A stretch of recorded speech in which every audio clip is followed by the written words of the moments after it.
നമസ്കാരം. സാമൂഹ്യ പാഠത്തിൻ്റെ പുതിയൊരു എപ്പിസോഡിലേക്ക് എല്ലാവർക്കും സ്വാഗതം. ഇന്ന് നമ്മൾ ചർച്ച ചെയ്യുന്ന വിഷയം ഫാറ്റി ലിവർ. ചർച്ചയിൽ പങ്കെടുക്കാനും നമ്മുടെ സംശയങ്ങൾക്ക് മറുപടി നൽകാനുമായി നമ്മളോടൊപ്പമുള്ളത് തിരുവനന്തപുരം മെഡിക്കൽ കോളേജിലെ മെഡിക്കൽ ഗ്യാസ്ട്രോ എൻട്രോളജി വിഭാഗം മേധാവി ഡോക്ടർ കൃഷ്ണദാസ് ദേവദാസ്. ഡോക്ടർ പരിപാടിയിലേക്ക് സ്വാഗതം. ഡോക്ടർ, പലപ്പോഴും നമ്മൾ ചർച്ച ചെയ്യാൻ മടിക്കുന്നൊരു വിഷയമാണ് ഫാറ്റി ലിവർ. യഥാർത്ഥത്തിൽ എന്താണ് ഡോക്ടർ ഫാറ്റി ലിവർ?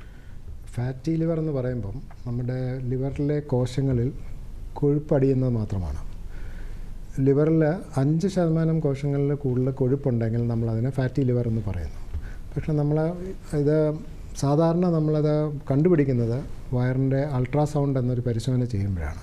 പക്ഷേ അൾട്രാസൗണ്ട് ചെയ്യുമ്പോൾ ഒരു 25 മുതൽ 30% കോശങ്ങളിൽ ഫാറ്റ് വന്നാലേ നമുക്ക് അൾട്രാസൗണ്ടിൽ അത് കാണാൻ പറ്റുകയുള്ളൂ. സാർ, അപ്പോൾ ഈ ഫാറ്റി ലിവർ എന്ന് പറഞ്ഞ അസുഖത്തിന് ശരിക്കും ഒരു ലക്ഷണങ്ങൾ അങ്ങനെ പ്രകടമായിട്ടുണ്ടോ? ശരിക്കും ഒട്ടുമുക്കാൽ ആൾക്കാർക്കും വലിയ ലക്ഷണങ്ങളൊന്നും കാണാറില്ല. കുറച്ചൊരു തളർച്ച, എല്ലാം നമുക്ക് ജോലി ചെയ്യാനൊരു വിമുഖത, അത്രയൊക്കെ കാണുള്ളൂ. ചിലപ്പോൾ വയറിൻ്റെ വലത്തെ വശത്ത് ചെറുതായിട്ടൊരു വേദന, ഇത്രയേ ഫാറ്റി ലിവർ കാരണമുള്ള ലക്ഷണങ്ങൾ കാണാറുള്ളൂ. ഫാറ്റി ലിവർ പ്രോഗ്രസ് ചെയ്തിട്ട് അത് ലിവറിനെ കൂടുതൽ ബാധിക്കുമ്പോൾ മാത്രമേ കൂടുതൽ ലക്ഷണങ്ങൾ പുറത്തു വരികയുള്ളൂ. സാർ, ഇത് മുതിർന്നവരിൽ മാത്രമാണോ ഈ ഫാറ്റി ലിവർ ഉണ്ടാകുന്നത്, അല്ലെങ്കിൽ കുട്ടികളിലും ഇത് കാണാറുണ്ടോ? എല്ലാ പ്രായത്തിലുള്ള ആൾക്കാർക്കും ഫാറ്റി ലിവർ കണ്ടുവരുന്നുണ്ട്. ഇപ്പോൾ നമ്മൾ നോക്കുമ്പോൾ കുട്ടികൾക്ക് ഫാറ്റി ലിവർ വരുന്ന അളവ് വളരെ കൂടുതലാണ്. അതിൽ പല കാരണങ്ങളുമുണ്ട്. ഈ വലിയ ആൾക്കാരെ പോലെ തന്നെ കുട്ടികൾക്കും ഫാറ്റി ലിവർ വരുന്നുണ്ട്. അതുപോലെ നമ്മൾ പല പഠനങ്ങളും കാണിച്ചിട്ടുണ്ട്. ലോകത്തെ എല്ലാം കൂടെ എടുത്ത് നോക്കുകയാണെങ്കിൽ 25% ആൾക്കാർക്കും ഫാറ്റി ലിവർ ഉണ്ട്. പക്ഷേ ഇന്ത്യയുടെ കാര്യം അതിനെക്കാട്ടിലും വളരെ കൂടുതലാണ്. കേരളത്തിൽ പല പഠനങ്ങളും 50% വരെ ആൾക്കാർക്ക് ഫാറ്റി ലിവർ ഉണ്ടെന്നാണ് കണ്ടുവരുന്നത്. ഡോക്ടർ, പലപ്പോഴും ഈ ഫാറ്റി ലിവർ, അതായത് മറ്റേതെങ്കിലും അസുഖത്തിൻ്റെ ചികിത്സയുമായി ബന്ധപ്പെട്ട് നമ്മളൊരു സ്കാൻ ചെയ്യുമ്പോഴായിരിക്കും ചിലപ്പോൾ ഈ ഫാറ്റി ലിവർ ഒരു അൾട്രാസൗണ്ട് സ്കാനിൽ കാണുന്നത്. ഇപ്പോൾ grade 1 fatty liver, grade 2 fatty liver എന്നിങ്ങനെ നമ്മൾ കണ്ടുവരാറുണ്ട്. എനിക്ക് തോന്നുന്നു ഇപ്പോൾ സാധാരണ ജനങ്ങൾക്ക് തന്നെ ഈ grade 1 fatty liver, grade 2 fatty liver എന്ന് തന്നെ എന്താണെന്ന് അവർക്കറിയാം. ഇങ്ങനെയുള്ള ഒരു ഇൻസിഡൻ്റലായിട്ട് നമ്മൾ അൾട്രാസൗണ്ട് സ്കാനിങ്ങിൽ കണ്ടുപിടിക്കുകയാണെങ്കിൽ അത് നമ്മൾ കാര്യമാക്കേണ്ടതുണ്ടോ യഥാർത്ഥത്തിൽ? പണ്ട് പലപ്പോഴും വെറും ഒരു ഫാറ്റി ലിവർ മാത്രമാണ് അൾട്രാസൗണ്ടിലുണ്ടെങ്കിൽ ആരും അധികം അങ്ങനെ മൈൻഡ് ചെയ്യാറുണ്ടായിരുന്നില്ല. ആൾക്കാരും പേഷ്യൻസും മൈൻഡ് ചെയ്യാറുണ്ടായിരുന്നില്ല. ഡോക്ടേഴ്സും അത് അധികം വലിയ കാര്യമായിട്ട് എടുക്കാറുണ്ടായിരുന്നില്ല. പക്ഷേ ഇപ്പം നമുക്കറിയാം ഫാറ്റി ലിവർ ഉണ്ടെങ്കിൽ പല കോശങ്ങളെയും അത് ബാധിക്കുന്നുണ്ട്. അത് ഫാറ്റി ലിവർ എന്ന് പറഞ്ഞാൽ നമ്മുടെ മെറ്റബോളിക് സിൻഡ്രോം എന്ന് വെച്ചാൽ മെറ്റബോളിക് ഡിസീസസ്, ഡയബറ്റീസ്, അമിതവണ്ണം, BP, കൊളസ്ട്രോള്, ഇങ്ങനത്തെ കാര്യങ്ങളെല്ലാം ഉള്ളവർക്ക് ഫാറ്റി ലിവർ വരാനുള്ള സാധ്യത കൂടുതലാണ്. നമുക്കിപ്പം ആൾക്ക് അമിതവണ്ണമുണ്ട്, ആൾക്ക് ഡയബറ്റീസ് ഉണ്ടെന്നുണ്ടെങ്കിൽ ആൾക്ക് 90% ഫാറ്റി ലിവർ കണ്ടുവരും. ഈ ഫാറ്റി ലിവർ കാരണം നമ്മൾ ലിവറിനെ മാത്രമല്ല അത് ബാധിക്കുന്നത്, അത് ബാക്കിയുള്ള എല്ലാ കോശങ്ങളെയും, ഹാർട്ടിനെ, ബ്രെയിനിനെ, കിഡ്നിയെ, എല്ലാത്തിനെയും ബാധിക്കുന്ന ഈ മെറ്റബോളിക് ഡിസീസിൻ്റെ ഒരു ഭാഗമാണ്, ലിവറിനെ ബാധിക്കുന്ന ഭാഗമാണ് ഫാറ്റി ലിവർ. അപ്പോൾ ഒരാൾക്ക് ഫാറ്റി ലിവർ ഉണ്ടെങ്കിൽ നമ്മൾ ഒരിക്കലും അതിനെ നിസ്സാരമായിട്ട് തള്ളാൻ പാടില്ല. ബാക്കിയുള്ള അവയവങ്ങളുടെ പ്രവർത്തനത്തിനെയും എത്രമാത്രം അത് ബാധിക്കുന്നുണ്ട് എന്ന് നമ്മൾ നോക്കേണ്ടതാണ്. സാമൂഹ്യ പാഠത്തിൽ നമ്മളിന്ന് ചർച്ച ചെയ്യുന്നത് കരളിലെ കൊഴുപ്പ് അല്ലെങ്കിൽ ഫാറ്റി ലിവർ.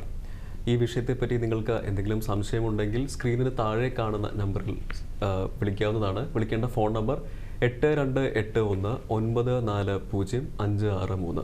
ഈ നമ്പറിലേക്ക് നിങ്ങൾക്ക് ഫോൺ വിളിക്കാവുന്നതാണ്. തത്സമയം ഡോക്ടറോട് സംശയങ്ങൾ ചോദിക്കാവുന്നതാണ്. ഡോക്ടർ, നമുക്ക് ആദ്യത്തെ കോളർ ലൈനിലുണ്ട്. നമസ്കാരം, സാമൂഹ്യ പാഠത്തിലേക്ക് സ്വാഗതം. ഇതാരാണ്? ഞാൻ ഡൽഹിന്ന്. ശരി, എവിടുന്ന് വിളിക്കുന്നു? ഡൽഹി. ഡൽഹി. ഓക്കെ മാഡം, സംശയം ചോദിക്കാം. സംശയം എന്ന് പറഞ്ഞാൽ എനിക്ക് ഫാറ്റി ലിവർ ഉണ്ട്. ഓക്കെ. ഫസ്റ്റ് സ്റ്റേജ് ആണ്. ഓക്കെ. പക്ഷേ അതിന് ഞാൻ മരുന്നൊന്നും കഴിക്കുന്നില്ല. ഞാൻ കഴിഞ്ഞായിരുന്നോ ചോദ്യം? മരുന്നൊന്നും കഴിക്കുന്നില്ല.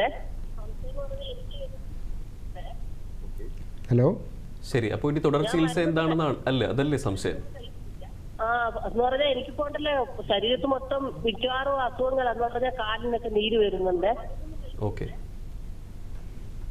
പിന്നെ എപ്പോഴും ഈ കണ്ണിന്റെ മുകളിലുണ്ടല്ലോ നരമ്പ് കിടന്നു കിടക്കുന്നതൊക്കെ അവിടെ ഒരു വേദനയും നീരും ഒക്കെ ഉണ്ട്. നമുക്ക് നോക്കേണ്ടത് നമുക്ക് വെറും ഫാറ്റി ലിവർ മാത്രമാണോ അതോ ഞാൻ നേരത്തെ പറഞ്ഞ പോലെ വേറെ എന്തെങ്കിലും അസുഖം ഉണ്ടോ, അമിതവണ്ണമുണ്ടോ, ഡയബറ്റീസ് ഉണ്ടോ, പ്രഷർ ഉണ്ടോ, കൊളസ്ട്രോളിൻ്റെ അസുഖം ഉണ്ടോ, ഈ കാര്യങ്ങളൊക്കെ ഒന്ന് നോക്കണം. എല്ലാം നോക്കിയിട്ടുണ്ട്. കൊളസ്ട്രോൾ ഒന്നും ഇല്ല, ആ ഷുഗറും BP ഒന്നും ഇല്ല. അപ്പം ഫാറ്റി ലിവറിൻ്റെ കാര്യം ഡോക്ടറെ അടുത്ത് പറഞ്ഞിട്ടുണ്ടോ?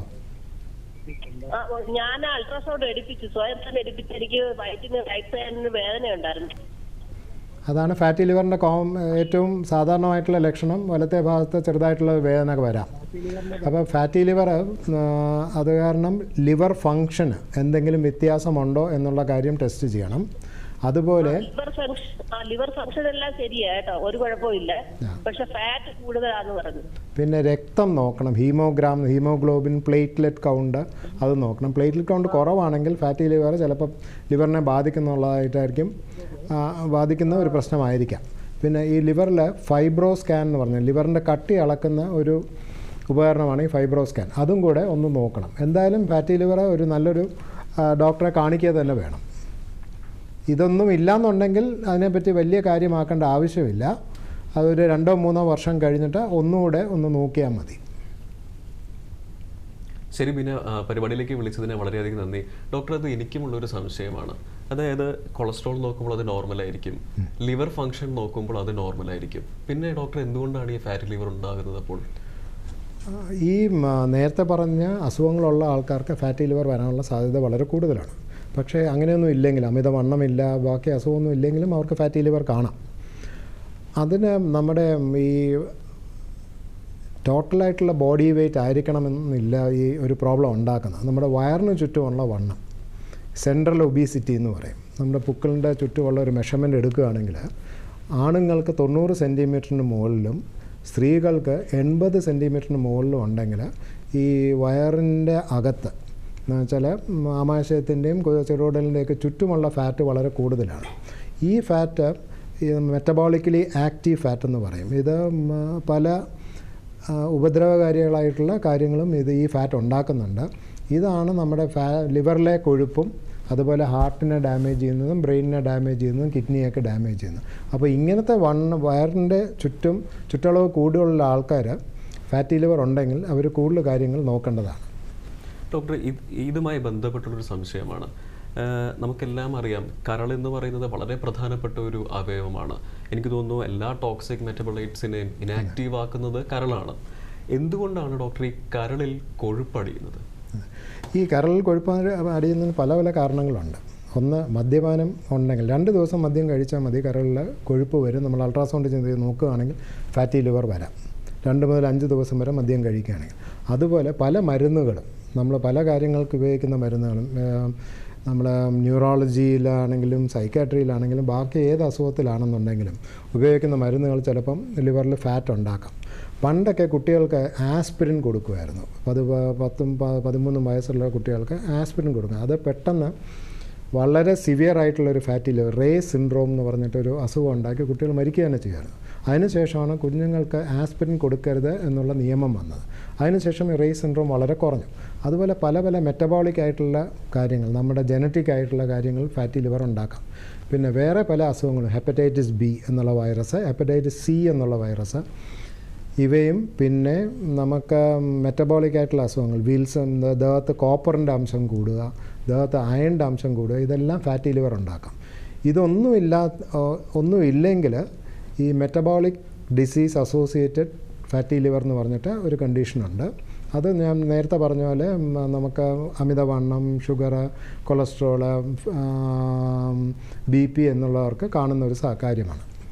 ഡോക്ടർ, ജന്മനാൽ ഫാറ്റി ലിവർ ഉണ്ടാകുമോ? അതായത് നമ്മൾ കുട്ടി ജനിച്ച ഉടനെ അല്ലെങ്കിൽ ആ ഒരു പ്രസവാനന്തരം ഒരു ഫാറ്റി ലിവർ നമുക്ക് വരാനുള്ള സാധ്യതയുണ്ട്? അത് കുഞ്ഞിൻ്റെ ദേഹത്ത് ചില ജനറ്റിക് അബ്നോർമാലിറ്റീസ് ഉണ്ടെങ്കിൽ വരാം. അത് പക്ഷേ വളരെ വളരെ റെയറാണ്. ഈ പാരമ്പര്യമായിട്ട് ഫാറ്റി ലിവർ വരാം എന്ന് വെച്ചാൽ പല ജീൻസും ഈ ഫാറ്റി ലിവറിനെ, അച്ഛനല്ലെങ്കിൽ അമ്മയുടെ ദേഹത്ത് ഈ ജീൻ ഉണ്ടെങ്കിൽ കുഞ്ഞിനും കാണാം, അവരും ഫാറ്റി ലിവർ ഉണ്ടാക്കാം. അതുപോലെ തന്നെ അമ്മയ്ക്ക് പ്രസവ സമയത്ത് അമിതവണ്ണം, അവർക്ക് ഡയബറ്റീസിൻ്റെ അസുഖം, പ്രഷർ, കൊളസ്ട്രോളൊക്കെ ഉണ്ടെങ്കിൽ കുട്ടികൾക്ക് ഇത് വരാനുള്ള സാധ്യത കൂടുതലാണ്. ഡോക്ടറെ, നമ്മൾ ബൈപ്പാസ് സർജറികൾ ഡോക്ടർ, നമുക്കൊരു കോൾ ഉണ്ട്, അതിനുശേഷം ഈ ചോദ്യത്തിലേക്ക് വരാം. നമസ്കാരം, സാമൂഹ്യ പാഠത്തിലേക്ക് സ്വാഗതം. ഇതാരാണ്? തലശ്ശേരിയിൽ നിന്ന് പ്രേമയാണ്. ആ ശരി, എന്താണ് മാഡം സംശയം? സംശയം എന്ന് വെച്ചാല് സാർ, പിന്നെ എനിക്ക് കുറെ കാലമായിട്ട് ഷുഗർ ഉണ്ട്. ഷുഗറിന് മരുന്ന് ഗുളികകളും ഇൻസുലിനെല്ലാം കഴിക്കുന്നതാണ്. ഇപ്പം കുറച്ചൊരു 4-5 മാസമായിട്ട് കാലിന് 2 കാലും നീര് വരിക. നീര് വന്നു വെച്ചാൽ കാലിന്റെ മസിലെല്ലാം ഭയങ്കര വേദന. ഇപ്പൊ 1-2 മാസമായിട്ട് ഒരു ശക്തി കുറവും, കാലിന്റെ പാദങ്ങളെല്ലാം കറുപ്പ് കളറായിട്ട് ഇപ്പൊ തീരെ നടക്കാൻ പറ്റുന്നില്ല. ഈ പിന്നെ നടുവിന്റെ ഭാഗത്തെല്ലാം ഭയങ്കര വേദനയും നീരുമെല്ലാം വന്നിട്ട്, അപ്പൊ ഈ ചാനൽ കണ്ടുകൊണ്ടിരിക്കുമ്പോ നീരിന്റെ ഒരു പ്രശ്നം വന്നുകൊണ്ട് ഞാൻ എന്താന്ന് അറിയാൻ വേണ്ടിയിട്ട് ഒന്ന് വിളിച്ചതായിരുന്നു. പ്രേമ, എത്ര വർഷമായിട്ട് ഡയബറ്റീസ് ഉണ്ട്? ഒരു 12 വർഷമായിട്ടുണ്ട്. ഡയബറ്റീസ് കൺട്രോൾഡ് ആണോ? കൺട്രോൾ ആയി, ഇപ്പൊ കൺട്രോൾ ആണ്. കുറച്ച് മുന്നേ ഒക്കെ നല്ലോണം കൂടുതലെല്ലാം ആയിട്ട് കണ്ണിന്റെ കാഴ്ച, ചെവിന്റെ കേൾവി എല്ലാം നഷ്ടപ്പെട്ടിട്ടാ ഉള്ളത്. അപ്പോൾ ഈ ഡയബറ്റീസ് കാരണം നമ്മുടെ പല കോശങ്ങളെയും എഫക്റ്റ് ചെയ്യുന്നുണ്ട്. അതിലൊന്ന് രക്തക്കുഴലിനെ എഫക്റ്റ് ചെയ്യുന്നതുകൊണ്ടായിരിക്കാം കാലിൽ ഈ കളർ വ്യത്യാസമൊക്കെ വരുന്നത്. അപ്പോൾ ഒരു ഡോക്ടറെ കണ്ടിട്ട് കാലിൽ രക്തയോട്ടം എങ്ങനെ ഉണ്ടെന്ന് നോക്കണം. പിന്നെ കാലിൽ ചൊറിച്ചിലോ വല്ലതും ഉണ്ടോ? ചൊറിച്ചിലല്ല, പുകച്ചല്, മരവിപ്പ്, തരിപ്പ്. അപ്പോൾ കാലിലോട്ട് വരുന്ന ഞരമ്പുകളെയും ഡയബറ്റീസ് ബാധിക്കുന്നുണ്ട്. അത്യാവശ്യമായിട്ടൊരു ഡോക്ടറെ കാണണം. പിന്നെ നിങ്ങൾക്ക് കണ്ണിനും കാഴ്ച കുറയുന്നുണ്ടെങ്കിൽ കണ്ണിലോട്ടുള്ള രക്തയോട്ടത്തിനും വ്യത്യാസം വരുന്നുണ്ട്. അതിന് ചിലപ്പോൾ ലേസർ ട്രീറ്റ്മെൻറ്റോ മറ്റോ എടുക്കേണ്ടി വരും. അപ്പോൾ എനിക്ക് തോന്നുന്നു ഒരു നല്ലൊരു ഫിസിഷ്യനെ കാണിച്ചിട്ട് ഈ കാര്യങ്ങളൊക്കെ ഒന്ന് നോക്കുക. അതിൻ്റെ കൂടെ തന്നെ കരളിനെ ബാധിക്കുന്നുണ്ടോ എന്നുള്ള കാര്യവും കൂടെ നോക്കുക.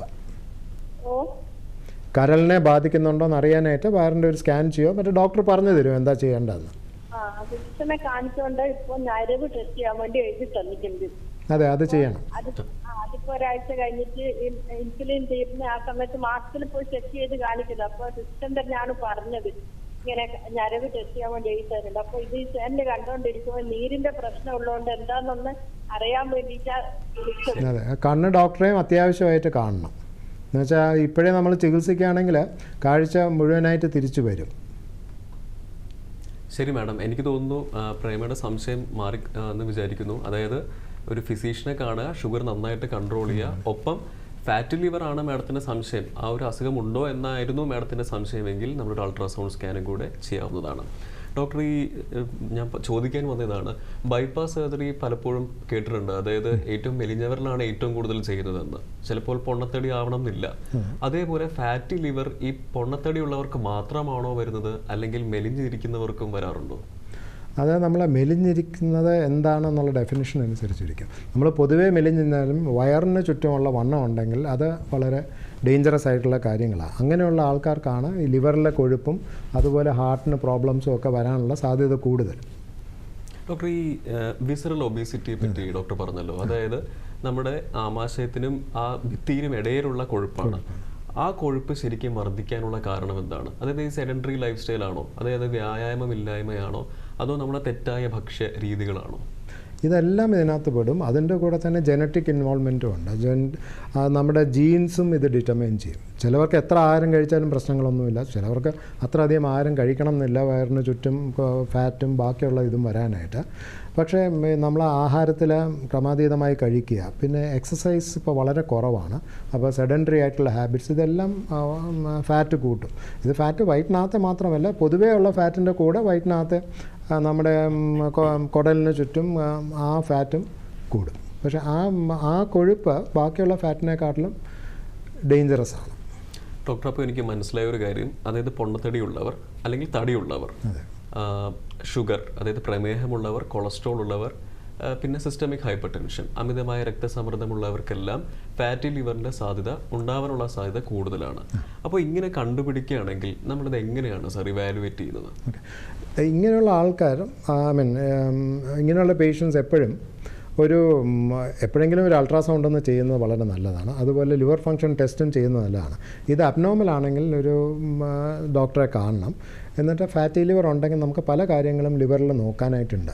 അത് ഒന്ന് വെറും ഫാറ്റിൻ്റെ അളവാണ്.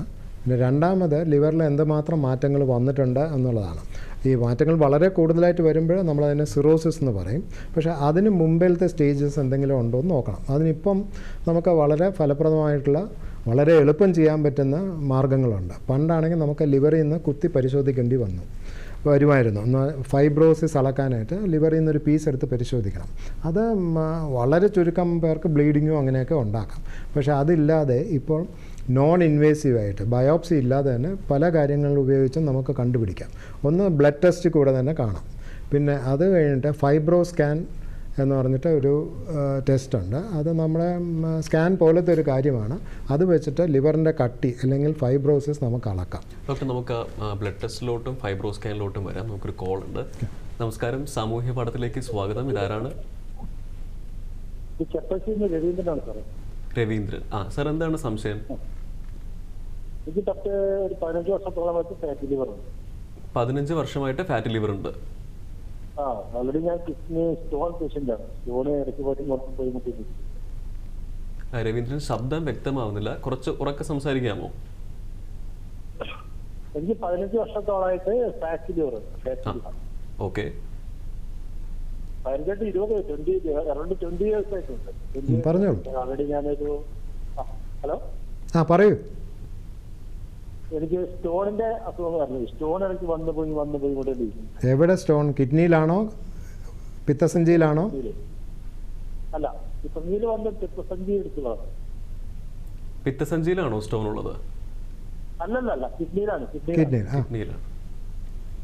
അല്ലേ? Hello sir. പറഞ്ഞോളൂ. അപ്പൊ എനിക്ക് ഫാറ്റി ലിവറിന്റെ ഇപ്പോ പ്രോബ്ലംസ് ഒന്നും വരുന്നില്ല. പക്ഷെ എന്നാലത് ഇപ്പോഴും കിഡ്നി സ്റ്റോൺ വന്നു സ്കാൻ ചെയ്യുമ്പോൾ ഗ്രേഡ് 1 ഫാറ്റി ലിവറിന് അങ്ങനെ ഇംപ്രഷൻ കാണാറുണ്ട്. നമ്മൾ നേരത്തെ പറഞ്ഞ എന്തെങ്കിലും കാര്യമുണ്ടോ രവീന്ദ്രന്? വണ്ണമോ അതോ ഡയബറ്റീസോ പ്രഷറോ അങ്ങനത്തെ കാര്യങ്ങൾ വല്ലതും ഉണ്ടോ? ഇല്ല, അതിനൊന്നുമില്ല.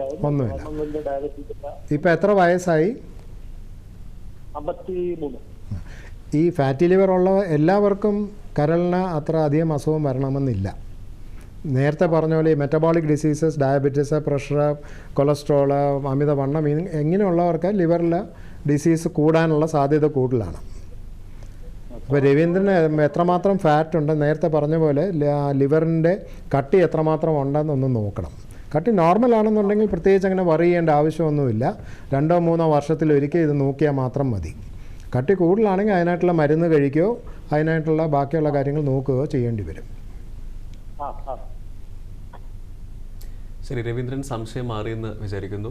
ഡോക്ടർ, ഞാൻ നേരത്തെ ചോദിച്ച ചോദ്യം, അതായത് അൾട്രാസൗണ്ട് സ്കാനിങ്, ഫൈബ്രോ സ്കാൻ, അതുപോലെ ബ്ലഡിലെ പരിശോധനകൾ, ഇതെല്ലാമാണ് നമ്മൾ ഇവാലുവേറ്റ് ചെയ്യാൻ സഹായിക്കുന്നത്. അപ്പോൾ നമ്മൾ ബ്ലഡിലെ പരിശോധനകൾ എന്തെല്ലാമാണ്? ഇപ്പോൾ ലിവർ ഫംഗ്ഷൻ ടെസ്റ്റാണ് പൊതുവെ എല്ലാവർക്കും അറിയാവുന്ന ഒരു ടെസ്റ്റ്. അതല്ല, നമ്മൾ വേറെ ഏതെങ്കിലും പരിശോധന ചെയ്യേണ്ടതുണ്ടോ? നമ്മൾ ലിവർ ഫംഗ്ഷൻ ടെസ്റ്റ് എന്തായാലും ചെയ്തിരിക്കണം. അതിൻ്റെ കൂടെ നമ്മൾ ഹീമോഗ്ലോബിൻ, പ്ലേറ്റ്ലെറ്റ്, ഹീമോഗ്രാം എന്നുള്ള ടെസ്റ്റ് ചെയ്യണം. എന്ന് വെച്ചാൽ നമ്മുടെ ഈ പ്ലേറ്റ്ലെറ്റ് കൗണ്ട് ലിവറിലെ ഈ ഫൈബ്രോസിസ് അതുമായിട്ട് വളരെയധികം റിലേഷൻ ഉള്ളതാണ്. പ്ലേറ്റ്ലെറ്റ് കൗണ്ട് കുറയും തോറും ലിവറിലെ ഫൈബ്രോസിസ് കൂടുന്നു എന്നാണ് നമ്മൾ കണ്ടിട്ടുള്ളത്. പിന്നെ ഉള്ളത് ഈ ഡയബറ്റീസിൻ്റെ കൺട്രോൾ എത്രമാത്രമുണ്ട്. ഈ ഡയബറ്റീസ് മാത്രമല്ല, പ്രീ ഡയബറ്റീസ് എന്നൊരു സ്റ്റേറ്റ് ഉണ്ട്. എന്നുവെച്ചാൽ ഡയബറ്റീസ് ആയിട്ടില്ല, പക്ഷേ അതിന് മുമ്പിലത്തെ സ്റ്റേജാണ്. ഇപ്പോൾ ഡയബറ്റീസ് എന്ന് പറയുന്നത് നമ്മൾ ഹീമോഗ്ലോബിൻ A1C എന്നുള്ളത് 6.5ൻ്റെ മുകളിലാണെങ്കിൽ ഡയബറ്റീസ് എന്ന് പറയും. ഫാസ്റ്റിംഗ് ഷുഗർ 126ന് മുകളിലാണെങ്കിൽ ഡയബറ്റീസ് എന്ന് പറയും. പക്ഷേ ഈ 100നും 126നും ഇടയ്ക്കുള്ള ഫാസ്റ്റിംഗ് ഷുഗർ അല്ലെങ്കിൽ ഹീമോഗ്ലോബിൻ A1C ഒരു 5.7നും 6.5നും ഇടയ്ക്കുണ്ടെങ്കിൽ ഇത് പ്രീ ഡയബറ്റിക്സ് എന്നൊരു സ്റ്റേറ്റിലാണ്. ഇങ്ങനത്തെ ആൾക്കാർ പലപ്പോഴും ഡയബറ്റീസിലോട്ട് പോകും. അതുമാത്രമല്ല, ഡയബറ്റീസ് വരുന്ന പല കോംപ്ലിക്കേഷൻസും ഈ പ്രീ ഡയബറ്റിക് സ്റ്റേജിലും വരാം. ഒരു പോസിറ്റീവായിട്ടുള്ള കാര്യം, നമ്മൾ ഈ പ്രീ ഡയബറ്റിക് സ്റ്റേറ്റിലെ നമ്മൾ ട്രീറ്റ് ചെയ്ത് തുടങ്ങുകയാണെങ്കിൽ പലപ്പോഴും ഈ ഡയബറ്റിക് കോംപ്ലിക്കേഷൻ വരികയില്ല. അതുപോലെ ഈ ഡയബറ്റീസ് വരാനുള്ള ചാൻസും കുറയും. അതുപോലെ ഈ പേഷ്യൻസിൻ്റെ കൊളസ്ട്രോള്, ഈ HDL എന്നുള്ളത് നമുക്ക് ദേഹത്തിന് ആവശ്യമായിട്ടുള്ള കൊളസ്ട്രോള്, LDL എന്നുള്ളത് നമുക്ക് വേണ്ടാത്ത കൊളസ്ട്രോള്, ട്രൈഗ്ലിസറൈഡ്, ഇതെല്ലാം നോക്കേണ്ടതാണ്. അതുപോലെ BP ഒരു 130-85 കൺട്രോൾ ചെയ്ത് വെക്കണം. അപ്പോൾ ഇത്രയും കാര്യങ്ങളെങ്കിലും ഒരു ഫാറ്റി ലിവർ ഉള്ളയാൾ ചെയ്യണം. പിന്നെയുള്ള ലിവറിൻ്റെ ഇവാലുവേഷനാണ്. ലിവറിന് നമുക്ക് പല കാര്യങ്ങളും ചെയ്യാനുണ്ട്. ഹെപ്പറ്റൈറ്റിസ് B എന്നൊരു വൈറസിൻ്റെ ഇൻഫെക്ഷൻ ഉണ്ടോ, ഹെപ്പറ്റൈറ്റിസ് C എന്നൊരു വൈറസിൻ്റെ ഇൻഫെക്ഷൻ ഉണ്ടോ, അതുപോലെ തന്നെ വേറെ പല കാര്യങ്ങളും ലിവറിനെ ബാധിക്കുന്ന കാര്യങ്ങൾ ഒരു പ്രാവശ്യമെങ്കിലും ഒന്ന് നോക്കിയിരിക്കണം. അത് ഡോക്ടറെ കാണുകയാണെങ്കിൽ ഡോക്ടർ പറഞ്ഞു തരും എന്തൊക്കെയാണ് അത് ചെയ്യേണ്ടതെന്ന്. പിന്നെ ഇത് കഴിഞ്ഞിട്ട് നമ്മുടെ ഈ ബ്ലഡ് ടെസ്റ്റ് വെച്ചിട്ട് നമ്മളൊരു ചില സ്കോറിംഗ് സിസ്റ്റംസ് ഉണ്ട്. ഉദാഹരണത്തിന് FIB-4 എന്ന് പറഞ്ഞിട്ടൊരു സ്കോറുണ്ട്. അത് ആർക്ക് വേണമെങ്കിലും ചെയ്യാവുന്നതാണ്. ഒരു സ്മാർട്ട് ഫോൺ ഉണ്ടെങ്കിൽ അതിനകത്ത് എൻ്റർ ചെയ്ത് കൊടുത്താൽ ആ വാല്യൂ വരും. ആ ഒരു വാല്യൂവിൻ്റെ മുകളിലാണെങ്കിൽ അവർ ഒരു ഗ്യാസ്ട്രോൻട്രോളജിസ്റ്റിനെയോ അല്ലെങ്കിൽ ലിവറിൻ്റെ ഡിസീസിൻ്റെ സ്പെഷ്യലിസ്റ്റിനെ കാണണം. ഈ ഫൈബ്രോ സ്കാൻ എന്നുള്ള ടെസ്റ്റും ചെയ്യണം. ഡോക്ടർ, ഈ അൾട്രാസൗണ്ട് സ്കാനിങ്ങിൽ ഫാറ്റി ലിവർ, ഒരു mild fatty liver, grade 2 fatty liver കണ്ടു കഴിഞ്ഞാൽ നമ്മൾ അതുകൊണ്ട് നമ്മൾ നിർത്തരുത് എന്നാണ് ഡോക്ടർ പറഞ്ഞത്? ഡെഫിനറ്റ്ലി നിർത്തരുത്. ഈവൻ ഗ്രേഡ് 1 ഫാറ്റി ലിവർ ആണെങ്കിൽ പോലും നമ്മൾ ആ ലിവറിൽ ബാക്കിയുള്ള കാര്യങ്ങൾ നോക്കണം. ഈ ഫൈബ്രോ സ്കാൻ കൊണ്ട് നമുക്ക് വളരെ എളുപ്പം ചെയ്യാവുന്ന ടെസ്റ്റാണ്. അത് എല്ലാ മെഡിക്കൽ കോളേജിലും ചെയ്യും, പല പ്രൈവറ്റ് ഹോസ്പിറ്റലിലും ചെയ്യുന്നുണ്ട്. അതൊന്ന് ചെയ്തു കഴിഞ്ഞാൽ നമുക്ക് ലിവറിൻ്റെ ആ കട്ടി അറിയാൻ പറ്റും. അത് വെച്ചിട്ടാണ് നമ്മൾ ഫ്യൂച്ചർ പ്ലാൻ ചെയ്യുന്നത്. എത്ര വർഷം കഴിഞ്ഞിട്ട് ഇയാളെ ഇവാലുവേറ്റ് ചെയ്യണം. ചിലപ്പം വളരെ കുറവാണ് ഈ ഫൈബ്രോസിസ്. 4 സ്റ്റേജ് ഉണ്ട്: F1, F2, F3, F4.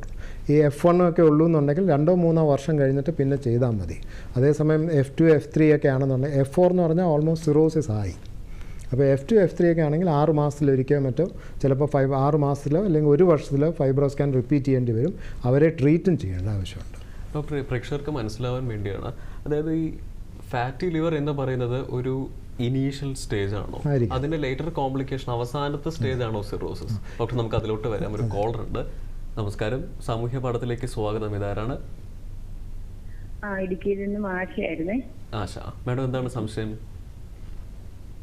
എനിക്ക് ഫാറ്റി ലിവർ സെക്കൻഡ് സ്റ്റേജ് ആണ്. കഴിഞ്ഞ വർഷമാണ് അത് അറിഞ്ഞത്. ഓക്കെ. ഒരു 8 മാസത്തോളമായി അറിഞ്ഞിട്ട്. അപ്പൊ അത് എനിക്ക് 1 വർഷം മുമ്പ് ഷുഗർ ഒരു 6.5 വന്നിരുന്നു.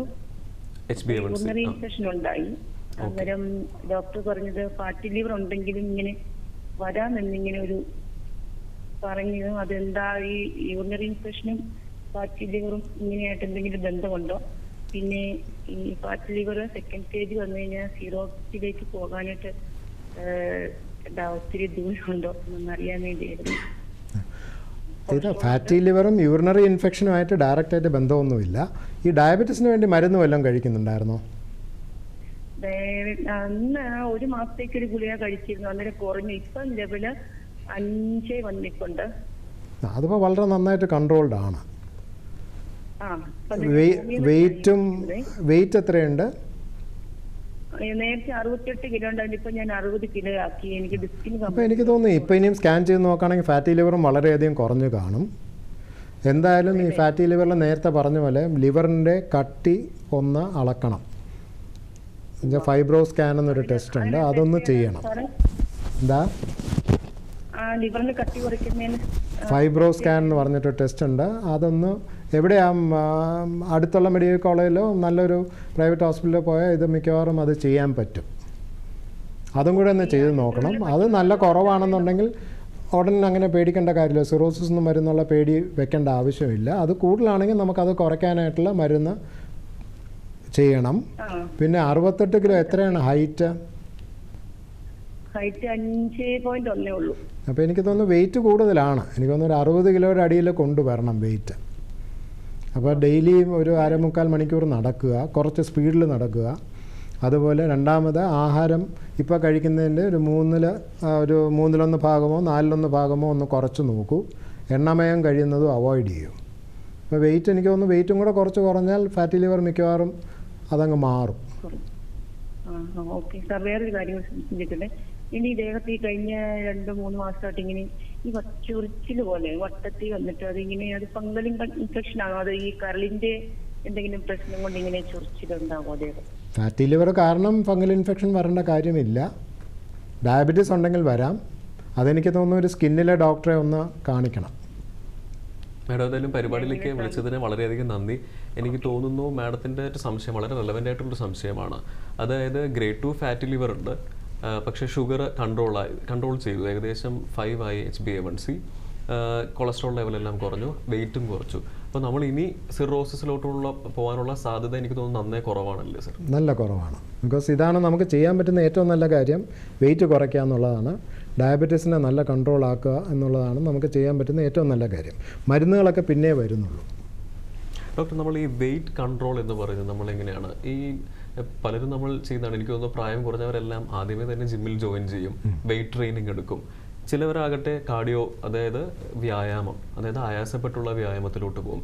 യഥാർത്ഥത്തിൽ എന്താണ് നമ്മൾ ചെയ്യേണ്ടത്? ഭക്ഷണ ക്രമീകരണം ഒപ്പം ഏത് തരത്തിലുള്ള വ്യായാമമാണ് നിഷ്കർഷിച്ചിരിക്കുന്നത് ഫാറ്റി ലിവറിന്? ഫാറ്റി ലിവറിനല്ല, പൊതുവേ നമ്മളെ വെയിറ്റ് കൺട്രോളിനായിട്ട് ആഹാരം കുറയ്ക്കാതെ വെയിറ്റ് കൺട്രോൾ ചെയ്യാൻ വളരെ വളരെ ബുദ്ധിമുട്ടാണ്. എത്ര എക്സസൈസ് ചെയ്താലും നമുക്ക് അത് വെച്ച് മാത്രം വെയിറ്റ് കൺട്രോൾ ചെയ്യാൻ പാടാണ്. പക്ഷേ എക്സസൈസിന് അതിൻ്റെതായിട്ടുള്ള വളരെയധികം നല്ല ഭാഗങ്ങളുണ്ട്. നമുക്ക് ഹാർട്ടിൻ്റെ ഫങ്ഷൻ ഇമ്പ്രൂവ് ചെയ്യും, നമ്മുടെ രക്തക്കുഴൽ ഇമ്പ്രൂവ് ചെയ്യും, ഈ സ്ട്രോക്ക്, BP വരാനുള്ള ചാൻസ് അതെല്ലാം കുറയും. പക്ഷേ വെയിറ്റ് കുറയണമെന്നുണ്ടെങ്കിൽ എക്സസൈസ് മാത്രം പോരാ. നമുക്ക് അത്രയധികം എക്സസൈസ് ആർക്കും ചെയ്യാൻ പറ്റില്ല വെയിറ്റ് കുറയാൻ വേണ്ടി. അതുകൊണ്ട് ആഹാരം ലിമിറ്റ് ചെയ്യുക തന്നെ വേണം. ആഹാരത്തിൽ നമ്മൾ ഈ കാർബോഹൈഡ്രേറ്റ്സ്, ചോറ്, അങ്ങനത്തെ കാര്യങ്ങൾ കഴിയുന്നതും കുറയ്ക്കുന്നതാണ് നല്ലത്. ഫാറ്റും കുറയ്ക്കണം, പക്ഷേ ഫാറ്റ് പൂർണ്ണമായിട്ടൊന്നും അവോയ്ഡ് ചെയ്ത്, ഫാറ്റ് നമുക്ക് ശരീരത്തിന് ആവശ്യമുള്ളതാണ്. ഫാറ്റ് കാരണം മെറ്റബോളിസത്തിന് പല നല്ല ചേഞ്ചസും വരികയും ചെയ്യും. പ്രോട്ടീനും നന്നായിട്ട് കഴിക്കണം. ഇപ്പോൾ ഏറ്റവും എളുപ്പം ഇപ്പോൾ കഴിച്ചുകൊണ്ടിരിക്കുന്ന ആഹാരത്തിൻ്റെ ഒരു 1/3 ഭാഗം കുറയ്ക്കുക എന്നുള്ളതാണ്. ഈ എണ്ണമയമുള്ള ആഹാരം, വറുത്തുള്ള ആഹാരങ്ങളൊക്കെ അവോയ്ഡ് ചെയ്യുക. പിന്നെ 3 കാര്യങ്ങൾ ഫാറ്റി ലിവറിന് ഉള്ള ആൾക്കാർ ഉപയോഗിക്കാനേ പാടില്ല. ഒന്ന്, പഞ്ചസാര വളരെയധികം പ്രശ്നങ്ങൾ ഉണ്ടാക്കുന്ന ഒരു കാര്യമാണ്. പഞ്ചസാര ഉപയോഗിക്കരുത്. രണ്ടാമത്തത് ഈ ഷുഗർ സ്വീറ്റൻഡ് ബെവറേജസ്, ഈ പെപ്സി, കൊക്കക്കോള, അങ്ങനത്തെ സോഫ്റ്റ് ഡ്രിങ്ക്സ് ഉപയോഗിക്കാനേ പാടില്ല. അതൊക്കെ വെള്ളവും കുറച്ച് കളറും ഷുഗറുമാണ് ഈ സോഫ്റ്റ് ഡ്രിങ്ക്സ് എന്ന് പറഞ്ഞ് വരുന്നത്. അത് വളരെയധികം ഷുഗറാണ്. നമ്മളൊരു ക്യാൻ കൊക്കക്കോളയ്ക്കകത്ത് 7 സ്പൂൺ ഷുഗറോളം ഉണ്ട്. കുറച്ച് കാർബൺ ഡയോക്സൈഡ്. പിന്നെ മൂന്നാമത്തത് ഫ്രൂട്ട് ജ്യൂസ് കഴിയുന്നതും അവോയ്ഡ് ചെയ്യാം. നമ്മൾ വീട്ടിലുണ്ടാക്കി കുടിക്കുകയാണെന്നുണ്ടെങ്കിൽ കുഴപ്പമില്ല, പഞ്ചസാര ഇടരുത്.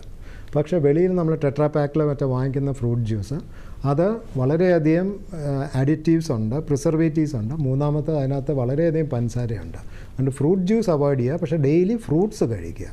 ഫ്രൂട്ട്സ് കഴിക്കുന്ന പല ബെനിഫിറ്റ്സും ഉണ്ട്. അതിനകത്ത് കൂടുതലായിട്ട് ഫൈബറുണ്ട്, കൂടുതൽ വൈറ്റമിൻസ് ഉണ്ട്. നമ്മളിപ്പോൾ എത്ര അഡ്വർടൈസ്മെൻറ്റ് കണ്ട് ഈ ഡ്രിങ്കിനകത്ത് ഇത്രയും വൈറ്റമിൻ സി ഉണ്ട്, അതിലൊന്നും ഒരു കാര്യമില്ല. അതിനേക്കാളും കൂടുതൽ ഹാനികരമായിട്ടുള്ള സാധനങ്ങളാണ് അകത്ത് പോകുന്നത്. പിന്നെ നമ്മളിപ്പോൾ ഒരു ബേക്കറി പോവുകയാണെങ്കിൽ, പണ്ടൊക്കെ ഒരു 10-20-25 വർഷം മുമ്പ് നമ്മൾ ബേക്കറി പോവുകയാണെങ്കിൽ വളരെ ചുരുക്കം കുറച്ച് കാര്യങ്ങളേ ഉള്ളൂ. അതും ഹെൽത്തി ആവണമെന്നില്ല. പക്ഷേ ഇപ്പോൾ കിട്ടുന്ന കാര്യങ്ങളുടെ അത്രയും അൺഹെൽത്തി അല്ല. ഇപ്പോൾ നമ്മൾ ബേക്കറി പോവുകയാണെങ്കിൽ മിക്കവാറും അതെല്ലാം പേസ്ട്രിയാണ്. പേസ്ട്രി എന്ന് പറഞ്ഞാൽ ഷുഗർ മാത്രമല്ല, ഹൈ ഫ്രക്ടോസ് കോൺ സിറപ്പ് എന്ന് പറഞ്ഞിട്ടൊരു കാര്യമാണ് ഇതിനകത്തൊക്കെ യൂസ് ചെയ്യുന്നത്. അത് ഷുഗറിനെക്കാട്ടിലും ഡേഞ്ചറസ് ആണ് ഈ ഫ്രക്ടോസ് ഉള്ള കാര്യങ്ങൾ. അതുകൊണ്ട് പേസ്ട്രിയും കഴിയുന്നതും കുറയ്ക്കുക. ഇതിൻ്റെ കൂടെ തന്നെ വേറൊരു കാര്യം നമ്മൾ നേരത്തെ പറഞ്ഞ കുട്ടികൾക്ക് എന്തുകൊണ്ട് ഫാറ്റി ലിവർ വരുന്നു എന്നുള്ളതാണ്. അതിൽ പ്രധാന കാരണം ഇപ്പോഴത്തെ കുട്ടികൾക്ക് എക്സസൈസ് വളരെ കുറവാണ്. കുട്ടികളെ കുറ്റം പറഞ്ഞിട്ട് കാര്യമില്ല, ഇപ്പോൾ കളിക്കാൻ സ്ഥലമില്ല. പിന്നെ അവർ കൂടുതൽ സമയം TV കാണുക, അല്ലെങ്കിൽ ടാബ് കാണുക, അല്ലെങ്കിൽ ഫോൺ കാണുക. ഇത് പേരൻസ് വളരെയധികം ശ്രദ്ധിക്കണം. 1 മണിക്കൂറിൽ കൂടുതൽ കുട്ടികളെ TV കാണാനോ ടാബ് കാണാനോ ഫോണിൽ കളിക്കാനോ സമ്മതിക്കരുത്. പിന്നെ അത് കളിക്കുകയാണെങ്കിൽ തന്നെ അവരവിടെ എപ്പോഴും ഒരു സ്ഥലത്ത് തന്നെ ഇരുന്നങ്ങനെ കളിക്കരുത്. അപ്പോൾ അത് എണീച്ച് നടക്കുകയോ മറ്റോ ചെയ്തു കഴിഞ്ഞാൽ കുറച്ച് വണ്ണം കുറയും. പിന്നെ ആഹാരം, ഇവർക്കും നേരത്തെ പറഞ്ഞ എല്ലാ കാര്യങ്ങളും ബാധകമാണ്. അതുപോലെ ഈ സ്നാക്കിങ്, പേരൻസിന് ഏറ്റവും എളുപ്പം കുഞ്ഞിന് കുറച്ച് പൈസ കൊടുത്തിട്ട് സ്കൂളിൽ പോയി ക്യാൻറ്റീനിൽ നിന്ന് എന്തെങ്കിലും വാങ്ങിച്ചു കഴിക്കുക എന്നുള്ളതാണ്. പക്ഷേ അത് വളരെയധികം കുട്ടികളെ ഡാമേജ് ചെയ്യും, കുട്ടികളുടെ ഹെൽത്ത് ഡാമേജ് ചെയ്യും. ഈ ക്യാൻറ്റീനിലെ ഫുഡ്സ് ഒന്നും അത്ര സേഫ് ആയിരിക്കണമെന്നുമില്ല, അത്ര ഹെൽത്തി ആയിരിക്കണമെന്നുമില്ല. അത് കഴിയുന്നതും പ്രിവെൻറ്റ് ചെയ്യുക. നമ്മൾ വീട്ടിൽ നിന്ന് തന്നെ ആഹാരം കൊടുത്തു വിടുന്നതായിരിക്കും ഏറ്റവും നല്ലത്. ഡോക്ടർ, നമുക്കതിലേക്ക് വരാം. നമുക്കൊരു കോളറുണ്ട്. നമസ്കാരം, സാമൂഹ്യ പാഠത്തിലേക്ക് സ്വാഗതം. ഇതാരാണ്? Hello, thank you doctor. പേരെന്താണ്? പറയൂ. മകന് വേണ്ടിയാണ് ഞാൻ സംസാരിക്കുന്നത്. ശരി. മകന്റെ പ്രായം 32 നിതിൻ തോമസ് അവന്റെ പേര്.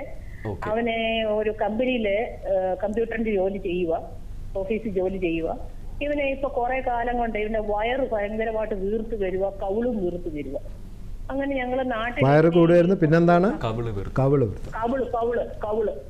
ഭയങ്കരമായിട്ട് കവിള് ചാടി.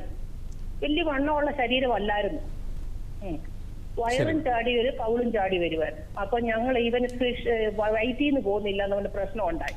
ഒടുവിൽ ഞങ്ങൾ ആയുർവേദം കാണിച്ചു. പിന്നെ നാട്ടിൽ പോയപ്പോ സഞ്ജീവിനി കാണിച്ചു, ഗ്യാസ്ട്രോളജി കാണിച്ചു, ബിജി വെന്നി ഡോക്ടറെ കാണിച്ചു. കാണിച്ചെന്നെ പറഞ്ഞു ഇവന് ഫിഷറിന്റെ അതുണ്ട്, ആ രോഗവുമുണ്ട്, വലദ്വാരത്തില് ഇച്ചിരി പൊട്ടലുണ്ട്, അതിനുള്ള മരുന്ന് തരാം, ആ മെഡിസിൻ ഞാൻ തരാം, അത് മാറും. പക്ഷെ അതിന്റെ കൂടി ഇവന് ഒരു അൾട്രാ ഇത് ടെസ്റ്റ് ചെയ്യണം. ഇവനെന്തോ ഫാറ്റി ലിവർ ഉണ്ടെന്ന് തോന്നി. ഇവന്റെ ആകെപ്പാടെ ഇവന്റെ ബോഡി ഷേപ്പ് കണ്ടിട്ട് ഞങ്ങൾ അവിടെ ചെക്ക് ചെയ്തപ്പോ ഇവൻ ഫസ്റ്റ് സ്റ്റേജാ, ഈ ഫാറ്റി ലിവറിന്റെ ഫസ്റ്റ് സ്റ്റേജാ. എന്റെ മകനാണെങ്കിൽ പിന്നെ വലിയ പ്രാർത്ഥനക്കാരാ, മധുവായി കയറുന്ന ആളൊക്കെ. അവൻ കള്ളു കുടിക്കോ സിഗരറ്റ് വലിയ അങ്ങനെയുള്ള കാര്യങ്ങളൊന്നും ഇല്ലാത്തവന്, മദ്യപാനമൊന്നും. അവന് ഞങ്ങൾ നാട്ടിലായിരിക്കും, അവൻ തന്നെ ജീവിക്കുമ്പോൾ ഹോട്ടലിലെ ആഹാരമോ പുറത്തുള്ള ആഹാരം കഴിക്കും, അതേ ഉള്ളൂ അവന്റെ ഒരു ദൂഷ്യം. അപ്പൊ ഇങ്ങനെ ഇപ്പൊ ഒത്തിരി കൂടുതലായി. ഞങ്ങൾ ഇപ്പൊ ഇവിടെ ഒരു വൽസാടിലെ ഒരു ഹോസ്പിറ്റലിൽ കാണിച്ചപ്പോ സെക്കൻഡ് സ്റ്റേജിലോട്ടായിരുന്നു പറഞ്ഞു. മോനെ കാലും കയ്യും ഒക്കെ ചൊറിയുക, വട്ടം വട്ടം കാലയിലൊക്കെ കറുത്ത് പാടുകള്, കുഞ്ഞിന് മനം മറിക്കുന്നവര് വരുക, തല കറങ്ങുക. അവനിപ്പൊ നൈറ്റ് ഷിപ്പാ കിട്ടിയേക്കുന്നത്. അപ്പൊ പറയാ ഉറക്കത്തിന്റെ ആണോ മമ്മി? പക്ഷെ ഇവിടെ ഒന്ന് ശരിക്കും രാവിലെ തൊട്ട് ഉറങ്ങുന്നുണ്ട്. നൈറ്റ് കഴിഞ്ഞ് വന്നാൽ ബ്രേക്ക്ഫാസ്റ്റ് കഴിഞ്ഞ് അവൻ നല്ലതായിട്ട് 2 മണി വരെ ഉറങ്ങും. 2 മണിക്കാ ഉച്ചക്കത്തെ ആഹാരം കൊടുക്കുന്നത്, പിന്നെ ഉറക്കുക. പക്ഷെ ബ്ലഡ് പരിശോധിച്ചായിരുന്നോ മാഡം? നടന്നു പോകുമ്പോ തല കറങ്ങുക. ബ്ലഡ് പരിശോധിച്ചായിരുന്നോ? ബ്ലഡ് ടെസ്റ്റ് ചെയ്തന്നെ ഷുഗർ 100 ഇതിന്റെ ബോർഡറാന്ന് പറഞ്ഞു. ഡയബറ്റീസ് ആയിട്ടില്ല, ഇതിന്റെ ബോർഡറാ. പിന്നെ ഞങ്ങൾ ഇവിടെ ടെസ്റ്റ് ചെയ്തന്നെ 63 60 അത്രേ ഉള്ളായിരുന്നു. 80 അല്ലേ? 80. ശരി. അപ്പോൾ ഇദ്ദേഹത്തിന് ഇപ്പോൾ വണ്ണം കൂടിയിട്ടുണ്ട്, കവിള് ചാടിയിട്ടുണ്ടെന്നാണ് അമ്മ പറയുന്നത്. കല്യാണ ആലോചന. പക്ഷേ ഇവന്റെ ഒരു ഷേപ്പ് കണ്ടു കഴിഞ്ഞാൽ ഒത്തിരി പ്രായം തോന്നിക്കും ഇപ്പൊ ഇതിനെ കണ്ട. ശരി. മാഡം ഏതായാലും സംശയത്തിന്റെ ഉത്തരം മാഡം ഒന്ന് ശ്രദ്ധിച്ചോളൂ. മോനെ 1-2 കാര്യങ്ങൾ ടെസ്റ്റ് ചെയ്യണം. തൈറോയിഡ് നോക്കിയിട്ടുണ്ടോ? ഇല്ല. തൈറോയിഡ് ഒന്ന് നോക്കുന്നത് നല്ലതായിരിക്കും. പെട്ടെന്ന് വണ്ണം വയ്ക്കുകയും കവിള് കുറച്ച് ചാടുകയൊക്കെ ചെയ്തിട്ടുണ്ടെങ്കിൽ. രണ്ടാമത് മദ്യം കഴിക്കുന്നില്ല എന്ന് തീർച്ചയാണ്. പിന്നെ ഒരു സ്കിന്നിലെ ഡോക്ടറെ ഒന്ന് കാണിക്കണം. എന്നിട്ട് ഈ ഫാറ്റി ലിവറിൻ്റെ കാര്യങ്ങൾ കുറച്ചുകൂടെ കൂടുതൽ കാര്യങ്ങൾ നോക്കണം. നേരത്തെ പറഞ്ഞ പോലെ മറ്റേ ഫൈബ്രോ സ്കാൻ എന്നുള്ള കാര്യം നോക്കണം, ബ്ലഡ് ടെസ്റ്റുകളും നോക്കണം. പിന്നെ ഇയാളിങ്ങനെ കമ്പ്യൂട്ടറിന് മുമ്പേ ഇരിക്കുമ്പം ദേഹം അധികം അനങ്ങുന്നില്ല. അപ്പോൾ ഒരു 15-20 മിനിറ്റ് കമ്പ്യൂട്ടറിന് മുമ്പേ ഇരുന്നാൽ പതുക്കെ ഒന്ന് എണീച്ചൊരു 2 റൗണ്ട് ആ റൂമിലൊക്കെ ഒന്ന് നടക്കുക. വൈകുന്നേരം തീർച്ചയായിട്ടും ഒരു 1/4 മണിക്കൂർ നടക്കുക. പിന്നെ ആഹാരം കൂടുതലും ഫ്രൂട്ട്സും വെജിറ്റബിൾസും ആക്കാൻ നോക്കൂ. അത് കുറച്ച് ബുദ്ധിമുട്ടായിരിക്കും, അത് ഒറ്റയ്ക്കായതുകൊണ്ട്. ഇല്ലില്ല, ഇപ്പൊ ഞങ്ങളുടെ കൂടാണ് മോൻ. ഇപ്പൊ ഞങ്ങളുടെ കൂടെ ഞങ്ങളുണ്ട് അവന്റെ കൂടെ. അപ്പോൾ എനിക്കൊന്നൊരു ഗ്യാസ്ട്രോ ഡോക്ടറെ ഒന്ന് കാണിച്ചൊന്ന് ഇവാലുവേറ്റ് ചെയ്താൽ കൊള്ളാം. എന്തായാലും തൈറോയിഡ് ഒന്ന് നോക്കുക. അപ്പോൾ എനിക്കൊന്നൊരു ഡീറ്റെയിൽഡ് ഇവാലുവേഷൻ വേണ്ടി വരും തോന്നുന്നു. മാഡം ഏതായാലും വിളിച്ചതിന് വളരെയധികം നന്ദി. ബോംബെയിൽ നിന്നും മിസ്സസ് അനിതയാണ് വിളിച്ചത്. ഡോക്ടർ ഈ നേരത്തെ ചോദിച്ച ചോദ്യത്തിൻ്റെ ബാക്കി കൂടെയാണ്. അതായത് സാർ പറഞ്ഞു, അതായത് നമ്മൾ കുട്ടികളെ നേരെ നമ്മൾ സ്കൂളിലോട്ട് വിടുന്നു, അവിടെ ക്യാൻറ്റീനിൽ ഇഷ്ടംപോലെ ഭക്ഷണം, ചിലപ്പോൾ മറ്റു കുട്ടി കഴിക്കുന്നത് കാരണം ഈ കുട്ടിക്കും ഒരു ടെൻഡൻസി ഉണ്ടാകുമല്ലോ മേടിച്ച് കഴിക്കാനുള്ള ഒരിത്. പലരും ചോദിക്കുന്ന, ഡോക്ടർ ഞാനൊരു വെജിറ്റേറിയൻ ആണ്, പ്യുവർ വെജിറ്റേറിയൻ ആണ്, അപ്പോൾ എനിക്ക് ഫാറ്റി ലിവർ ഉണ്ടാകുമോ? ഇത് പലരും ചോദിക്കുന്ന ചോദ്യമാണ്. അങ്ങനെ വരാൻ സാധ്യതയുണ്ടോ? നമ്മൾ എന്തുമാത്രം കാലറീസ് അകത്തോട്ട് പോകുന്നു, എന്തുമാത്രം സ്പെൻഡ് ചെയ്യുന്നതനുസരിച്ചിരിക്കും നമുക്ക് വണ്ണം കൂടുകയും കുറയുകയും ചെയ്യുന്നത്. അതുപോലെ തന്നെയാണ് ഫാറ്റ് ലിവറിൽ വരുന്നതും. ഇപ്പോൾ വെജിറ്റേറിയൻസിന് കൊളസ്ട്രോളോ ബാക്കി ഡയബറ്റീസോ വരാതിരിക്കുന്നില്ല. അപ്പോൾ അവർക്കും ഫാറ്റി ലിവർ അതുപോലെ തന്നെ വരാം. അതുകൊണ്ട് വെജിറ്റേറിയൻസിന് ഫാറ്റി ലിവർ വരില്ല എന്നൊരിക്കലും പറയാൻ പറ്റില്ല. പക്ഷേ ഫാറ്റി ലിവർ ഉള്ള ഒരാൾ കൂടുതൽ വെജിറ്റേറിയൻ ഡയറ്റ് എടുക്കുന്നത് കുറച്ച് നല്ലതായിരിക്കും. എന്നുവെച്ചാൽ ഈ ഫാറ്റി ലിവർ പലപ്പോഴും നമ്മുടെ ശരീരത്തിലെ ബാക്ടീരിയ അല്ലെങ്കിൽ മൈക്രോബയോം എന്ന് പറയും, നമ്മുടെ കുടലിലുള്ള മൈക്രോബയോം, ഗട്ട് മൈക്രോബയോമാണ് ഇതിനെ കൺട്രോൾ ചെയ്യുന്നത്. കുടലിൽ നമ്മുടെ ദേഹത്തെ കോശങ്ങളെക്കാട്ടിലും 100 മടങ്ങ് ബാക്ടീരിയ ഉണ്ട് നമ്മുടെ കുടലിൽ. അപ്പോൾ അതിൽ കുറച്ചൊരു വ്യത്യാസം വന്നാൽ മതി, നമ്മുടെ ശരീരത്തിലുള്ള പല കാര്യങ്ങളും മാറും. അപ്പം നമ്മൾ വെജിറ്റേറിയൻ ഫുഡ് കഴിക്കുകയാണെങ്കിൽ ഈ ബാക്ടീരിയ കുറച്ചുകൂടെ നല്ല ബാക്ടീരിയയിലോട്ട് മാറാൻ ചാൻസ് ഉണ്ട്. നമ്മൾ റെഡ് മീറ്റ് കഴിക്കുമ്പം ആ ബാക്ടീരിയ തിരിച്ച് അത്ര നല്ല ബാക്ടീരിയകളായിരിക്കണം എന്നില്ല. അപ്പോൾ അത് ഒരു നല്ല വശമാണ് വെജിറ്റേറിയൻ ഫുഡ് കഴിക്കുന്നതിൽ. റെഡ് മീറ്റ് എന്ന് പറയുന്നത് നമ്മൾ ഈ ബീഫ്, പോർക്ക്, അതെല്ലാം ചിക്കൻ വൈറ്റ് മീറ്റാണ്. വൈറ്റ് മീറ്റും അത്രയും പ്രശ്നം ഉണ്ടാക്കില്ല. പക്ഷേ ഈ നോൺ വെജിറ്റേറിയൻ ഫുഡിൻ്റെ കഴിക്കുന്ന ഒരാളുടെ വയറ്റിലെ ബാക്ടീരിയയും വെജിറ്റേറിയൻ ഫുഡ് കഴിക്കുന്ന ഒരാളുടെ വയറ്റിലെ ബാക്ടീരിയയും രണ്ടും വ്യത്യാസമാണ്. ഡോക്ടർ, ഇനി കേരളം ശരിക്കും പ്രമേഹത്തിൻ്റെ ഒരു തലസ്ഥാനമായിരിക്കുകയാണ്. 3-1 പ്രമേഹമാണ്. അപ്പോൾ ശരിക്കും ഈ പ്രമേഹത്തിൻ്റെ മാത്രം റിസ്ക് ഫാക്ടർ കൊണ്ടായിട്ടാണോ ഈ ഫാറ്റി ലിവർ കേരളത്തിൽ ഇത്രയധികം വർദ്ധിച്ചു വരുന്നത്? അല്ലെങ്കിൽ പൊതുവേ നമുക്ക് ജനറ്റിക്സ് ആയിട്ടൊരു ബന്ധമുണ്ടോ? പുതിയ ലേറ്റസ്റ്റ് ആയിട്ടുള്ള പഠനങ്ങൾ എന്താണ് സാർ സൂചിപ്പിക്കുന്നത്? നമ്മൾ കേരളത്തിലെ ജനറ്റിക്സിൻ്റെ ആയിട്ടുള്ള സ്റ്റഡി ഫാറ്റി ലിവറിലൊന്നും വന്നിട്ടില്ല. പക്ഷേ ഡയബറ്റീസ് വളരെ കൂടുതലാണ്. എസ്പെഷ്യലി ടൈപ്പ് 2 ഡയബറ്റീസ് ഉള്ള ഒരാൾക്ക് 100 പേരെ എടുക്കുകയാണെങ്കിൽ 70 പേർക്ക് ഫാറ്റി ലിവർ കാണാനുള്ള സാധ്യതയുണ്ട്. നമുക്ക് നാഷണൽ ഫാമിലി ഹെൽത്ത് സർവേ എന്ന് പറഞ്ഞിട്ട് ഒരു സർവേ ഉണ്ട് ഓൾ ഓവർ ഇന്ത്യ ചെയ്യുന്നത്. അത് 2016 2020 സർവേ എടുത്താൽ കേരളത്തിൽ വണ്ണമുള്ള ആൾക്കാർ, അത് അവർ വെസ്റ്റേൺ സ്റ്റാൻഡേർഡ്സാണ് യൂസ് ചെയ്തിരിക്കുന്നത്, അങ്ങനെ എടുക്കുമ്പോൾ തന്നെ വണ്ണമുള്ള ആൾക്കാർ 38% ആണുങ്ങളായാലും പെണ്ണുങ്ങളായാലും 2020. ഇത് 31% 2016. അപ്പം 7% കൂടിയിട്ടുണ്ട്. അപ്പോൾ ഈ ഒബീസ് ആയിട്ടുള്ള ആൾക്കാരിൽ ഓൾമോസ്റ്റ് ഒരു 60% ആൾക്കാർക്കും ഫാറ്റി ലിവർ കാണും. അപ്പം യു ക്യാൻ ജസ്റ്റ് ഇമാജിൻ എത്രമാത്രം ഫാറ്റി ലിവർ കേരളത്തിലുണ്ടെന്ന്. രണ്ടാമത് ഡയബറ്റീസ് 26%, BP 26%. ഇത് ലേഡീസ് ആണെങ്കിലും ജെൻസ് ആണെങ്കിലും ഒരുപോലെയാണ്. അപ്പോൾ കേരളം ഇങ്ങനെ പോവുകയാണെങ്കിൽ കുറച്ചധികം ബുദ്ധിമുട്ടുകൾ വരാനുള്ള സാധ്യത വളരെ കൂടുതലാണ്. ഹെൽത്ത് സെക്ഷനിൽ കുറച്ചധികം ബുദ്ധിമുട്ടുകൾ വരാം. ഗവൺമെൻറ് വളരെയധികം പരിശ്രമിക്കുന്നുണ്ട് ഇത് കുറയ്ക്കാനായിട്ട്. ഈ NCDS programme, non communicable diseases programme എന്നുള്ള കേരളത്തിൽ വളരെ ആക്റ്റീവാണ്. ഇപ്പം ഒരു വർഷമായിട്ട് ഈ ഫാറ്റി ലിവറും നോൺ കമ്മ്യൂണിക്കബിൾ ഡിസീസായിട്ട് കേന്ദ്രം അംഗീകരിച്ചിട്ടുണ്ട്. എന്നുവെച്ചാൽ ഡയബറ്റീസ്, പ്രഷർ, കൊളസ്ട്രോൾ, അതുപോലെ തന്നെ ഫാറ്റി ലിവറും നോൺ കമ്മ്യൂണിക്കബിൾ ഡിസീസാണ്. അപ്പം നമ്മളൊരു വാർ ഫുട്ടിങ്ങിൽ ഇതിൻ്റെ പുറകിൽ നിന്ന് പോയില്ല എന്നുണ്ടെങ്കിൽ ഒരു 10-20 വർഷം കഴിയുമ്പം പലർക്കും സിറോസിസ് വരും. അത് നമ്മുടെ ഹെൽത്ത് കെയർ സിസ്റ്റം മാനേജ് ചെയ്യാൻ പറ്റില്ല. ഗവൺമെൻറ് കഴിയുന്നതും ശ്രമിക്കുന്നുണ്ട്, പക്ഷേ ആൾക്കാരും അതിൻ്റെ കൂടെ നന്നായിട്ട് സഹകരിച്ചില്ല എന്നുണ്ടെങ്കിൽ വളരെ ബുദ്ധിമുട്ടാണ്. അടുത്ത എപ്പിഡമിക് എന്ന് പറയുന്നത് ഈ ഫാറ്റി ലിവറും ഇപ്പോഴേ ഫാറ്റി ലിവർ എപ്പിഡമിക്കാണ്. 50% ആൾക്കാർക്കോളം ഫാറ്റി ലിവർ ഉണ്ട്. ഈ ഫാറ്റി ലിവറിൽ ഒരു 10 മുതൽ 15% ആൾക്കാർ വരെ സിറോസിസിലോട്ട് പോകും. അപ്പം അങ്ങനെ വരുമ്പം ഒരു കേരളത്തിൻ്റെ പോപ്പുലേഷൻ്റെ 10% ആൾക്കാർക്ക് ഒരു 10-20 വർഷം കൊണ്ട് സിറോസിസ് വരും. അത് നമുക്ക് താങ്ങാൻ പറ്റില്ല. ഏതായാലും നമുക്കൊരു കോളുണ്ട് ഡോക്ടർ. സാമൂഹ്യ പാഠത്തിലേക്ക് സ്വാഗതം. ഇതാരാണ്? ഞാൻ മലയാളപ്പെടുന്ന അജികുമാർ എന്ന് പറഞ്ഞ ആളെ വിളിക്കുന്നത്. 45 വയസ്സ്. ശരി സാർ, എന്താണ് സംശയം? സംശയം എന്ന് പറഞ്ഞാൽ എനിക്ക് ഫാറ്റി ലിവർ സെക്കൻഡ് സ്റ്റേജ് ആയിരുന്നു. ഏകദേശം 1 വർഷത്തോളമായി അത് അറിഞ്ഞിട്ട്.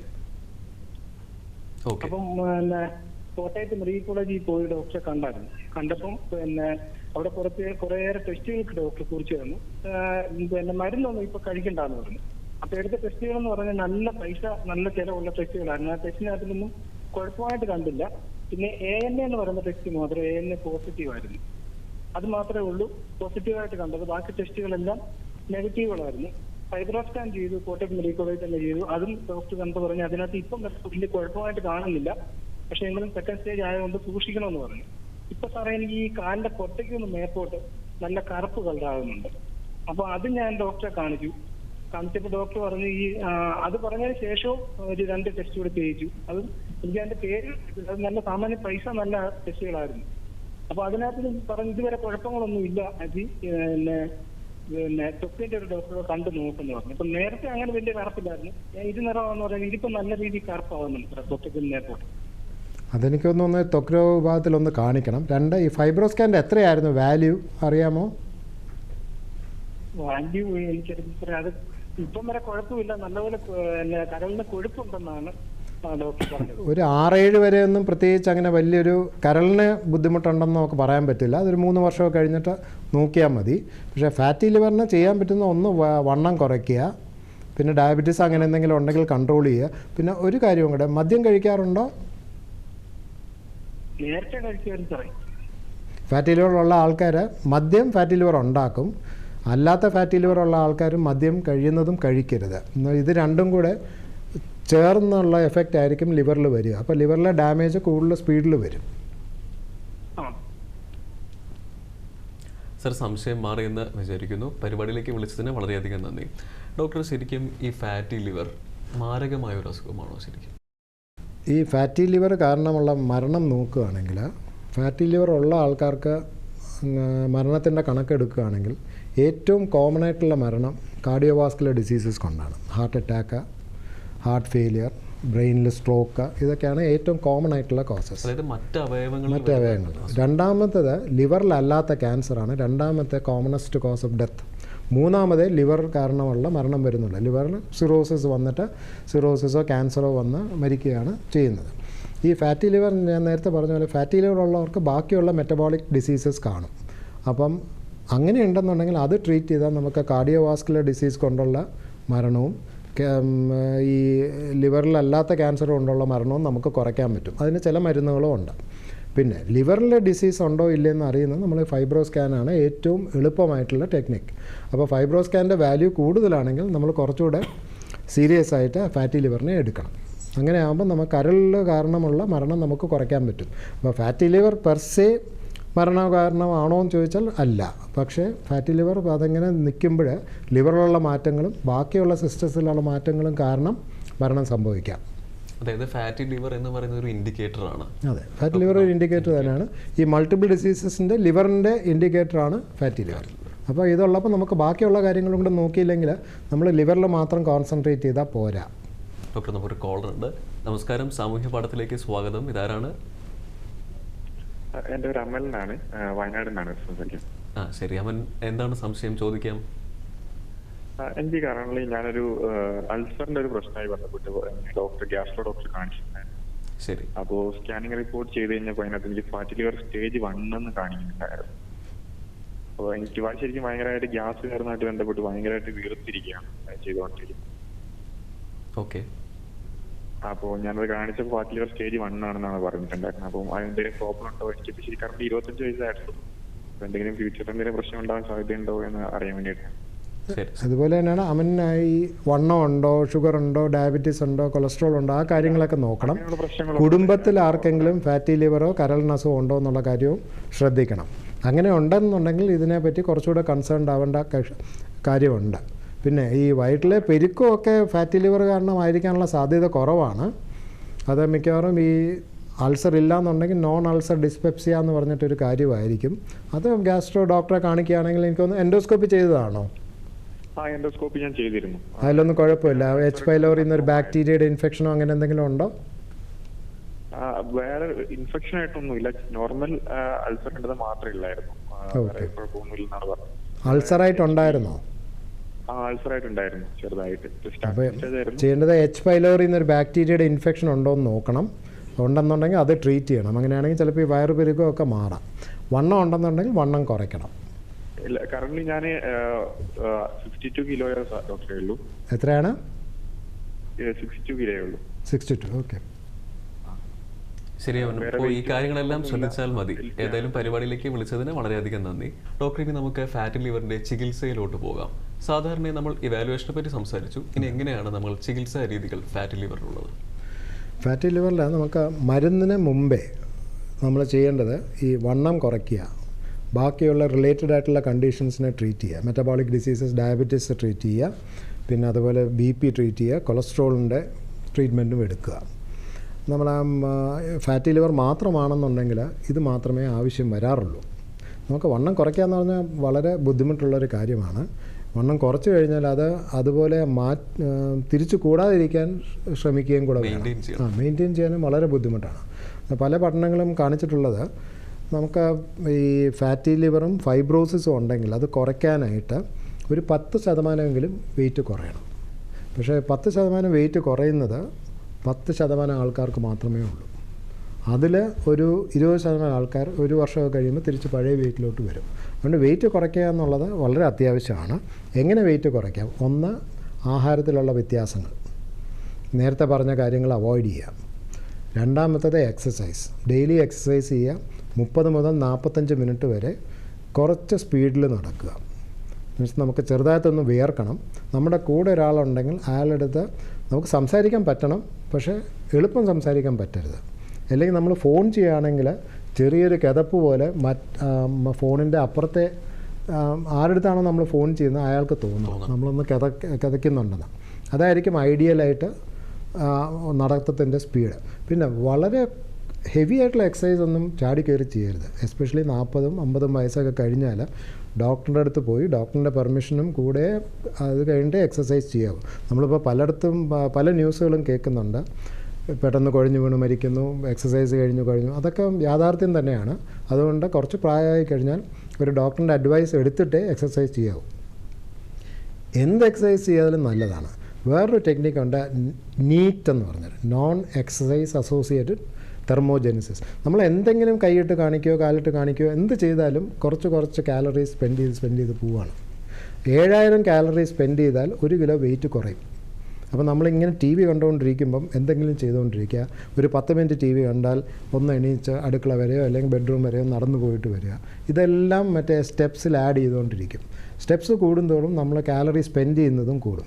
വേറൊരു വളരെ നല്ല ടെക്നിക്ക്, നമ്മൾക്ക് മിക്കവാറും എല്ലാവർക്കും ഒരു സ്മാർട്ട് ഫോണുണ്ട്. അപ്പോൾ ആ സ്മാർട്ട് ഫോണിൽ ഈ പീഡോമീറ്റർ എന്നൊരു കാര്യം ഡൗൺലോഡ് ചെയ്യുക, അല്ലെങ്കിൽ ഇതിൻ്റെ പല ആപ്പുകളും ഉണ്ട്. അപ്പോൾ നടക്കുന്ന എത്ര സ്റ്റെപ്പ് നടക്കുന്നുണ്ട് എന്ന് നമുക്ക് അറിയാൻ പറ്റും. അപ്പോൾ വലിയ എക്സസൈസ് ഒന്നും ചെയ്യാൻ പറ്റാത്ത ആൾക്കാർ, ചിലപ്പോൾ മുട്ടുവേദന കാണും, അങ്ങനെയുള്ള സാവധാനം നടന്നാൽ മതി. പക്ഷേ ഒരു ദിവസം ഒരു 8000 മുതൽ 10000 സ്റ്റെപ്പ് വരെ നടക്കാൻ പറ്റുന്നുണ്ടെങ്കിൽ അത് വളരെ നല്ലതാണ്.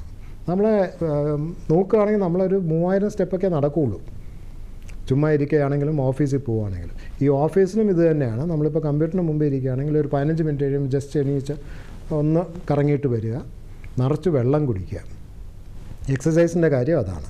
പിന്നെ ഈ വേറെ നമ്മൾ പണ്ടെല്ലാം എല്ലാവരും വ്രതം എടുത്തുകൊണ്ടിരുന്നു. ഇപ്പോൾ 4-5 ദിവസം അല്ലെങ്കിൽ ആഴ്ചയിൽ ഒരു ദിവസം അധികം കഴിക്കാറില്ല, ഒരിക്കൽ അങ്ങനെയൊക്കെ പറഞ്ഞിട്ട് പലപ്പോഴും കഴിക്കാറില്ല.